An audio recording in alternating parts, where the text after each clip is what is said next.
جو ستاتا ہے چپ ہو جاؤ، جو ستاتا ہے چپ ہو جاؤ۔ اللہ کی قسم آپ ایسی طاقت بنو گے کہ پہاڑ بھی راستہ دیں گے۔ صبر انسان کی سب سے بڑی طاقت، صبر انسان کی سب سے بڑی طاقت ہے، صبر انسان کی سب سے بڑی طاقت، الٹا کے رکھ دیتی ہے چیزوں کو۔ چپ رہنا سیکھ، خاموش رہنا سیکھ، درگزر کرنا سیکھ، تو آپ دیکھیں گے آپ کی زندگی میں کتنا حسن آتا ہے، کتنی زندگی میں مٹھاس پیدا ہوتی ہے۔ غصہ نکال دینا وقتی ایک راحت ہوتی ہے، اور پھر شرمندگی اور ندامت کے سوا اور پی جانا، سہ جانا، یہ آپ کو ایک عظیم و شان ہستی بنا دے گا۔ آپ کی دعائیں عرش سے جا ٹکرائیں۔ چپ رہنا ان بچوں کو سکھائیں، خاص طور پر اپنی بیٹیوں کو چپ رہنا سکھائیں کہ میں دکھ سے کہتا ہوں میرے دیس کا سسرالی معاشرہ ظالم ہے، ظالم ہے، ظالم ہے۔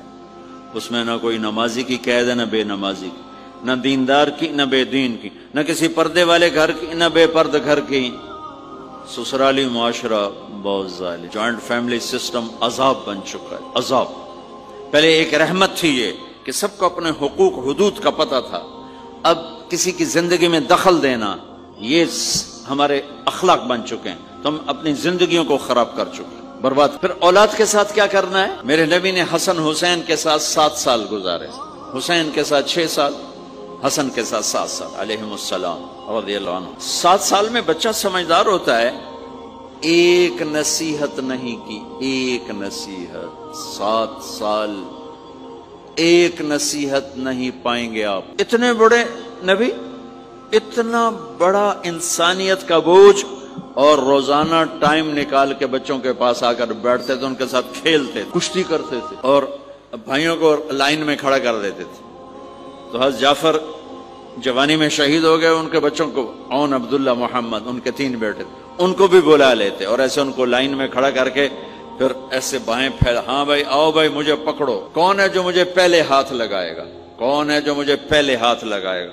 وہ دوڑ لگاتے، پانچوں کا پانچوں، کوئی سر پہ چڑھتا، کوئی کمر پہ چڑھتا، کوئی گود میں گرتا، اور میرے نبی بیٹھ کے مسکراتے۔ ایک مجھے بات یاد ہے، صرف ایک ہی یاد ہے کہ حضرت امام حسن رضی اللہ تعالیٰ عنہ علیہ السلام، انہوں نے صدقے کی کھجور اٹھائی اور منہ میں ڈال لی، صدقے کا آیا تھا مال، تو ایک کھجور اٹھا کے منہ میں، تو ہم کہا بخ بخ بخ، تو آپ نے منہ میں نا انگلی ڈال کے کھجور نکال لی کہ بیٹا ہمارے گھر پہ صدقہ جائز نہیں ہے، اس کو پھینک دو، بس یہ ایک بات مجھے اپنے نبی کی زندگی میں ملتی ہے۔ ٹائم دیا، محبت دی، کمال کی بات نہیں، اتنی بڑی ہستی ہو اور بچوں کے لیے گھوڑا بنے، ہاتھ بھی ٹیک دیے، گھٹنے بھی ٹیک دے، آؤ بھائی میری کمر پہ چڑھ جاؤ۔